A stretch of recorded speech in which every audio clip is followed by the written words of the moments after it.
Hello guys, तो मैं आ चुका हूँ आपके लिए फंडामेंटल से रिलेटेड एक और नया वीडियो लेके, जहाँ पे हम लोग अपने फंडामेंटल से रिलेटेड बाकी चीज़ों को और भी अच्छे ढंग से एक्सप्लोर करेंगे। और आप हमारे प्रीवियसली 2 वीडियोस अगर आप देखना भूल गए हैं तो मैंने उनका लिंक अपने इस डिस्क्रिप्शन बॉक्स में नीचे दे रखा है, तो प्लीज़ आप डिस्क्रिप्शन बॉक्स में जाइए और उन प्रीवियसली 2 वीडियोज़ को आप देखिए। कुछ भी ना समझ में आए तो आप हमारे नीचे दिए गए कमेंट बॉक्स में आप हमको कमेंट करके आप हमको बता सकते हैं कि आपको उसमें क्या चीज़ें समझ में नहीं आई।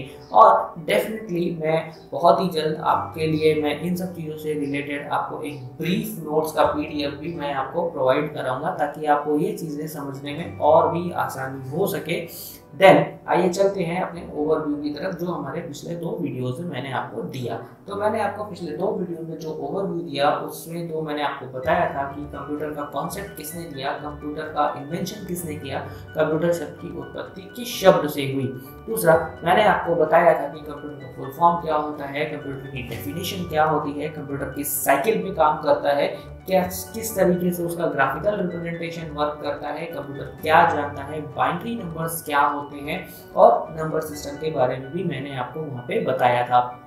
अब दूसरे वीडियो में मैंने आपको उसके आगे से जो चीज़ थी वो कंटिन्यू करी, तो मैंने आपको वहाँ से बताया कि आपके कंप्यूटर लैंग्वेजेस क्या होती हैं। देन अनदर थिंग मैंने आपको बताया कि यूटिलिटी सॉफ्टवेयर्स क्या होते हैं, कैरेक्टर सेट के बारे में एक पूरा आपको इंट्रोडक्शन दिया मैंने वहाँ पे। देन उसके बाद मैंने आपको बताया कि मैंने आपको 2 नंबर कन्वर्जन वहाँ पे आपको करके दिखाए थे कि डेसिमल टू बाइनरी और बाइनरी टू डेसिमल, जो कि हमारे लिए बहुत इंपॉर्टेंट नंबर कन्वर्जन है।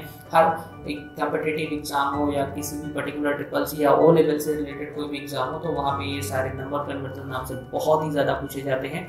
तो बेसिकली आगे जो हमारे वीडियोस और आएंगे तो मैं आपको वो माइट बी पॉसिबल कि मैं आपको ये नंबर कन्वर्जन और भी अच्छे तरीके से समझा पाऊँ, ताकि आपको और भी चीज़ें ज़्यादा इलेबोरेटेड नेचर में समझ में आए। सो प्लीज़ आप हमारे इस चैनल को लाइक करें, सब्सक्राइब करें और शेयर करना बिल्कुल भी ना भूलें। और सबसे इम्पॉर्टेंट चीज़ कि आप अपने डिज़ायरेबल कमेंट जो है वो हमको नीचे दिए गए कमेंट बॉक्स में ज़रूर बताएं, क्योंकि अगर आप हमको कमेंट बॉक्स में अपने कमेंट देंगे, अपने सजेशंस देंगे, तो definitely we will prepare it for next one. तो आइए स्टार्ट करते हैं हमारे अगले वीडियो को, जो कि रिलेटेड है हमारे पूरे फंडामेंटल को और भी ज़्यादा एक्सप्लोर करने के लिए। So let's start it. तो आज हम लोगों का जो टॉपिक रहेगा फ्रेंड्स, वो रहेगा हिस्टोरिकल इवोल्यूशन ऑफ कंप्यूटर, यानी कि कंप्यूटर की जो ऐतिहासिक खोज थी वो कैसे हुई और किस तरीके से हुई। तो आइए जानते हैं हम अपने कंप्यूटर की हिस्टोरिकल इवोल्यूशंस के बारे में। तो सबसे पहली जो चीज़ थी, जैसा कि हम लोगों को पता है कि कंप्यूटर एक संगणक है, यानी कि एक गणना करने वाला यंत्र है। लेकिन उससे पहले भी बहुत सारे गणना करने वाले यंत्र हमारे लिए बनाए गए थे। तो सबसे पहला जो यंत्र था वो था अबेकस, जिसको चाइना ने बनाया था 3000 BC में। एक कैलकुलेटिंग डिवाइस थी, यानी वर्ल्ड की पहली कैलकुलेटिंग डिवाइस, जिसका नाम था अबेकस। उसके बाद जो हमारी दूसरी कैलकुलेटिंग डिवाइस थी वो थी 1620 AD, यानी कि एलो डोमिनी में बनी, जिसका नाम था स्लाइड रूलर, जिसको बनाया विलियम ऑथर्ड ने। अनदर वन हमारा जो डिवाइस था वो था 1624 में बना पास्कल मशीन, यानी एक पास्कल इंजन था, इसको हम लोग पास्कलाइन मशीन भी कहते थे। इसको बनाने वाले साइंटिस्ट का नाम था ब्लेज पास्कल। देन उसके बाद जो चीज़ थी वो थी 1834 में एक एनालिटिकल इंजन बना, जिसको बनाया था चार्ल्स बेबेज ने। जैसा कि हम लोगों ने प्रीवियसली पढ़ा कि हमारे कंप्यूटर का इन्वेंशन चार्ल्स बेबेज ने किया था, उनको हम लोग कंप्यूटर के फादर कहते हैं। तो एक्चुअली में चार्ल्स बेबेज ने कंप्यूटर को इन्वेंट किया था। उन्होंने बताया था कि ये चीज़ आगे आके जाने वाले समय में कंप्यूटर के नाम से जानी जाएगी, और उस चीज़ का नाम था दोस्तों एनालिटिकल इंजन, जो कि 1834 पे बनाया गया। उसके बाद आपका 1837 में एक बूलियन लॉजिक बना, जिसको हम लोग बूलियन अलजेब्रा के नाम से भी जानते हैं, जिसको बनाने वाले साइंटिस्ट का नाम था जॉर्ज बूली। और अनदर थिंग इज कि उसके बाद 1840 में कंप्यूटर के लिए एक फर्स्ट प्रोग्राम बना, जिसको बनाया था डॉक्टर जॉन ने।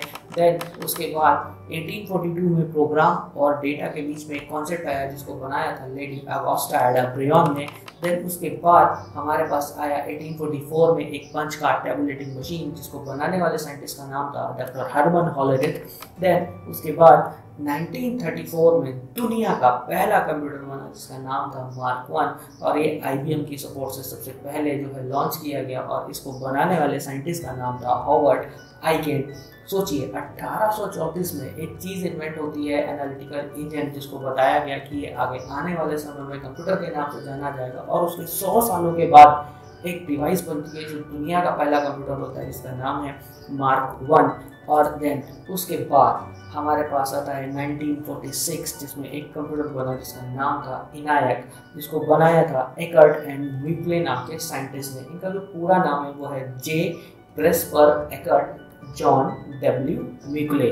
ओके, अब इस पूरे हिस्टोरिकल इवोल्यूशन में दो चीज़ें हैं, कंप्यूटर की दो युग हैं इस जगह पे। बेसिकली हम लोग थर्ड एरा पे हैं, लेकिन यहाँ पे अभी फिलहाल के लिए आपके पास दो एराज हैं, एक है 1946 से पहले और एक है 1946 से। तो 1946 से पहले जो हमारी एरा है, जो हमारा युग है, वो उसको कहते हैं हम लोग मैकेनिकल एरा। और 1946 से जो एरा स्टार्ट हो रही है वो इलेक्ट्रॉनिक एरा स्टार्ट हो रही है। इलेक्ट्रॉनिक क्यों है? क्योंकि इनायक का जो फुल फॉर्म है वो कुछ इस तरीके से है, electronical numerical integrated and computer. That's why 1946 से जो एरा स्टार्ट होती है उसको हम लोगों ने नाम किया है इलेक्ट्रॉनिक एरा। यानी बिफोर 1946 हमारी जो भी एरा थी वो सब हमारी क्या थी, एक तरीके की मैकेनिकल एरा थी। I hope you guys might be understand about historical evolution of computer. Next हमारे अपने टॉपिक पे चलते हैं जिसका नाम है कैरेक्टरिस्टिक्स ऑफ कंप्यूटर, यानी कि कंप्यूटर की विशेषताएं क्या होती हैं। तो सबसे पहले जो इम्पोर्टेंट उसकी विशेषता है वो है उसकी स्पीड दोस्तों। तो स्पीड के बारे में अगर हम बात करें तो ऑब्वियसली बात है कि स्पीड आज की दुनिया में बहुत मैटर करती है कि कोई भी चीज़ कितनी भी तेज़ी से कैसे दौड़ती है। तो आपने उसेन बोल्ट का तो नाम सुना ही होगा, बट कंप्यूटर शायद उससे भी तेज़ गणनाएं करता है। इसकी स्पीड जो है वो मेगाहर्ट्ज़ में नापी जाती है। दूसरा इसका जो कैरेक्टरिस्टिक्स है वो है एक्यूरेसी। एक्यूरेसी का मतलब है निरंतरता, यानी कि कॉन्टिन्यूटी। इतनी स्पीड में डेटा को ट्रांसफर करना, एक जगह से लेके जाना दूसरी जगह पे उसको ड्रॉप आउट करना, ये उसकी एक्यूरेसी पे ही डिपेंडेंट रहता है। थर्ड अनदर थिंग आती है वो है हमारी प्रोग्रामेबिलिटी, यानी कि कार्य करने की उसकी योग्यता। फोर्थ जो चीज़ है वो है उसकी वर्शियलिटी, यानी कि सार्वभौमिकता जिसको कहते हैं। अनदर थिंग हमारे पास जो आती है उसको कहते हैं डिलीजेंस, यानी कि शक्ति, सामर्थ्य या पावर। ओके, उसके बाद हमारे पास जो अनदर चीज़ है वो है उसकी स्टोरेज, यानी कि उसकी संग्रहण क्षमता कितनी होती है दोस्तों। और उसके बाद हमारे पास जो है वो है ऑटोमेशन, यानी कि स्वचालन। और उसके बाद हमारी जो लास्ट आती है वो है उसका कॉस्ट। ये हमारे कंप्यूटर के कुछ कैरेक्टरिस्टिक्स हैं। इनके बारे में भी मैं आपको इनका पूरा ब्रीफ डिस्क्रिप्शन आपको नोट्स में प्रोवाइड करा दूंगा फर्दर, ठीक है। अब आगे आते हैं कैरेक्टरिस्टिक्स के बाद। अब पढ़ते हैं हम लोग इसकी स्टोरेज कैपेसिटी के बारे में कि इसकी स्टोरेज कैपेसिटी कितनी ज़्यादा हो सकती है।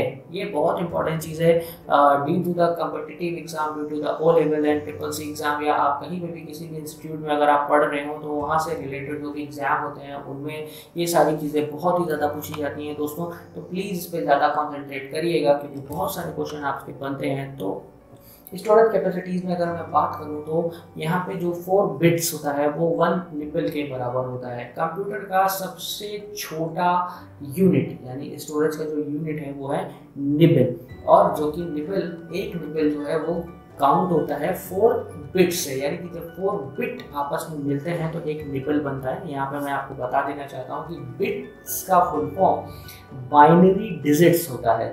और एक चीज़ और याद रखिएगा दोस्तों कि जो बिट्स है वो हमेशा स्मॉल b से ही लिखा जाता है और बाइट्स जो है वो हमेशा कैपिटल B से ही हम लोग उसको लिखते हैं। अनदर थिंग आती है कि 8 बिट्स जो होते हैं वो हमारे 1 बाइट को रिप्रेजेंट करते हैं। यहाँ से हमारा मेन स्टोरेज कैपेसिटी ये चलता है कि 1 byte is equal to 8 bits.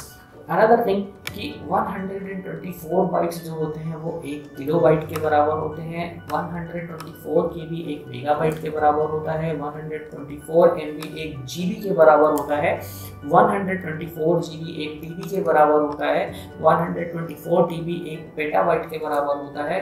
124 BB 1 exabyte के बराबर होता है। 124 EB 1 ज़ेटाबाइट के बराबर होता है। 124 ZB 1 यॉट बाइट के बराबर होता है। 124 YB 1 ब्रोंटोबाइट के बराबर होता है और 124 BB 1 जियोबाइट के बराबर होता है।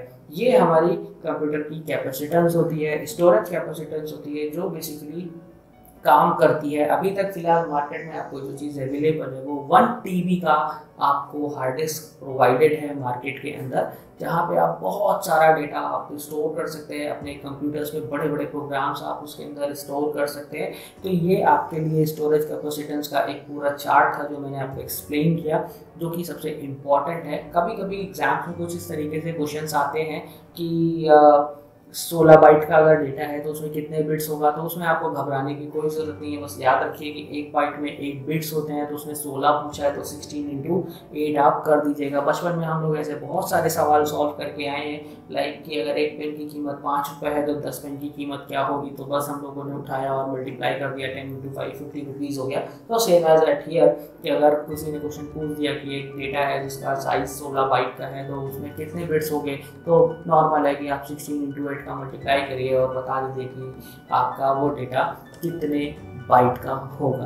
ओके, तो आगे आते हैं हम लोग, इसमें देखते हैं कि क्या है हमारे लिए। तो उसके बाद आती है हमारी जनरेशन्स ऑफ कंप्यूटर, यानी कंप्यूटर्स की पीढ़ियाँ। अगर हम बात करें कंप्यूटर्स की पीढ़ियों के बारे में तो शायद बहुत बड़ा लेक्चर हो जाएगा, लेकिन यहाँ पर मैंने कुछ की पॉइंट्स आपके लिए निकाले हैं। और जैसा कि मैंने आपसे प्रॉमिस किया है कि बहुत ही जल्द मैं आपको इन सब चीज़ों से रिलेटेड आपको नोट्स के PDF मैं आपको प्रोवाइड करा दूंगा। तो उनके लिए मैं आपके लिए एक अलग से वीडियोस बनाऊंगा और उनके लिंक्स मैं आपको डिस्क्रिप्शन बॉक्स में मैं डाल दूंगा उस वीडियो में। तो अभी फिलहाल के लिए देखते हैं जनरेशन ऑफ कंप्यूटर्स की कितनी जनरेशन है हमारे कंप्यूटर्स में।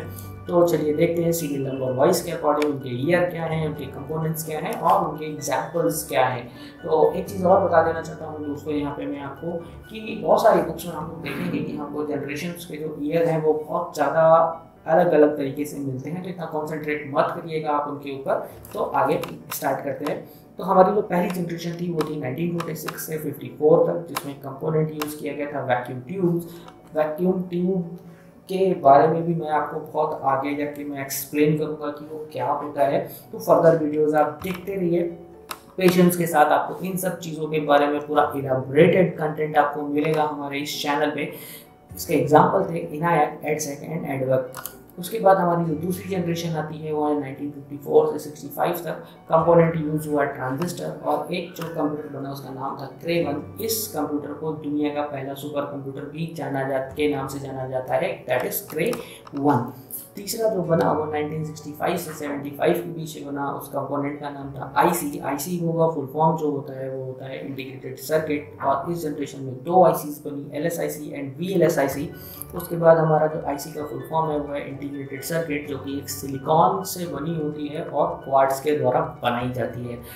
इसकी जो बड़ी वैली है इंडिया के अंदर वो बेंगलुरु है, और अगर हम अब्रॉड की बात करें तो नॉर्थ अमेरिका में इसका बहुत बड़ा वैली पाया जाता है आपका, इसको हम लोग सिलिकॉन वैली के नाम से जानते हैं। उसके बाद फोर्थ जनरेशन आती है जो 1997 से अभी तक शायद चल रही है। माइक्रो प्रोसेसर्स यूज़ होते हैं, इनमें बनी हुई डिवाइसेस का नाम है PDA को हम लोग पर्सनल डिजिटल असिस्टेंट्स के नाम से जानते हैं। जो भी चीज़ें आप यूज़ करते हैं, laptop, desktop, mobile phone, tablets वगैरह जो भी आप यूज़ करते हैं। उसके बाद हमारा 5th जनरेशन है जो प्रेजेंट से आगे आने वाले बियॉन्ड टाइम पे जाएगा, जो कि बेस ऑन रहेगा आर्टिफिशियल इंटेलिजेंस के ऊपर। और एग्जांपल्स हैं रोबोट्स। बहुत सारी कंट्रीज जो है आर्टिफिशियल इंटेलिजेंस पे काम कर रही है। एज यूजुअल हमारा देश इंडिया भी इस चीज़ पे काम कर रहा है आर्टिफिशियल इंटेलिजेंस के ऊपर। तो लेकिन अभी इंडिया में इस जनरेशन को आने में काफ़ी ज़्यादा टाइम लगेगा। तो we hope for the best कि इंडिया भी हमारा जो है वो रोबोट्स की मैन्युफैक्चरिंग इंडिया के अंदर ही करे। Thank you very much. So दोस्तों, आप बताइएगा कि हमारा ये वीडियो आपको कैसा लगा, और इस वीडियो में आपकी जो राय हो वो हमारे कमेंट बॉक्स में नीचे बता दीजिएगा। और प्लीज़ आप हमारे इस वीडियो को लाइक, सब्सक्राइब और शेयर करना बिल्कुल भी ना भूलें। Thank you very much.